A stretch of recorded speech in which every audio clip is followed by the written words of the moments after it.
I was taken to court by a colleague. She accused my husband of raping her and claimed that she was pregnant with his child. But my husband had already died 5 years ago. A long time ago. My coworker, Sienna, saw me pull up in a luxury car and asked, her voice laced with envy, "Roxanne, did you buy this car yourself?" Remembering my dad's advice to keep a low profile, I answered casually, "It's my husband's." 3 months later, she showed up with a group of people and sued me. I was completely bewildered, but she was crying like she was the most wrong person in the world. It was Roxanne's husband who assaulted me. I went to her house to drop off a file, but she wasn't home. Her husband saw me, got ideas, and forced himself on me. I'm pregnant with his child.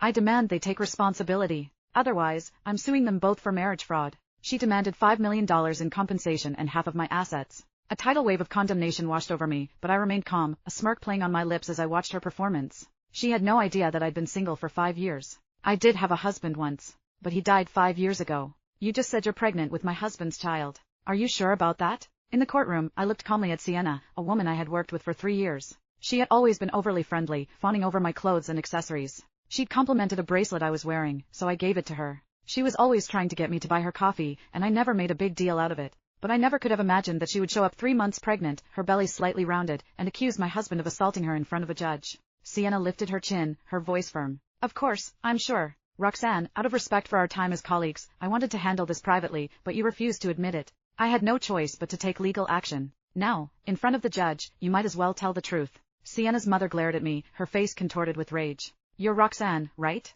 Your monster of a husband committed this crime, but he doesn't even have the guts to show his face in court? If he hadn't defiled my daughter, she would still be an innocent young woman. How could she possibly be pregnant? I suggest you bring him here right now. It doesn't matter where you hide him, a scumbag like that deserves the death penalty. The mother-daughter duo put on a dramatic performance, their voices loud and accusatory. I could barely watch. I shook my head in exasperation. I think you've got the wrong person. Instead of wasting your time with me, you should be out looking for the real perpetrator. I'll say it again, my husband would never do something like that. My words were like a lit match to gasoline. Sienna's mother exploded.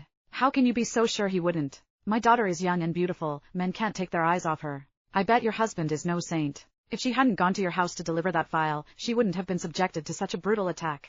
The way you're defending him. Maybe you two planned this together, to lure an innocent young girl into a trap. Sienna's mother started to dab at her eyes, her gaze falling on her daughter's swollen belly as she wailed to the heavens. My poor daughter. You just graduated a few years ago. You had your whole life ahead of you, and now it's been ruined by that monster. Her cries were so heart-wrenching that the jury and the co-workers who had come to watch started to look at me with disdain. The victim is on the verge of a breakdown, and you're just sitting there, unmoved. Rich women are all heartless bitches. I bet she's covering for her husband. Maybe they even planned the whole thing together. Seeing the tide of sympathy turn in her favor, Sienna played her part to perfection. Her eyes were red and swollen as she looked at me with a pitiful expression.